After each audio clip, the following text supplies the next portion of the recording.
শতাধিক পণ্যের শুল্ক কর আরোপ, টিসিবি ট্রাক সেল বন্ধের প্রতিবাদে নোয়াখালীরত বিক্ষোভ মিছিল ও সমাবেশ করেছে জাতীয় সমাজতান্ত্রিক দল জেএসটি।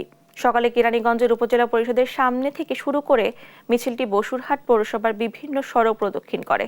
পরে বসুরহাট 0 পয়েন্টে সমাবেশে বক্তব্য রাখেন জেএসটির স্থায়ী কমিটির সদস্য বীর মুক্তিযোদ্ধা সিরাজ মিয়া, সিনিয়র যুগ্ম সম্পাদক কামাল উদ্দিন পাটোয়ারি সহ জেলা ও উপজেলা নেতৃবৃন্দ।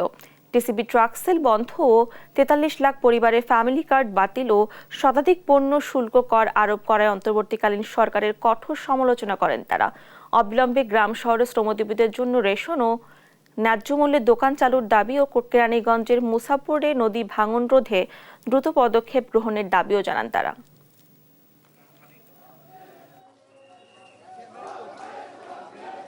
এখন আপনাদের সম্মুখে বক্তব্য রাখবেন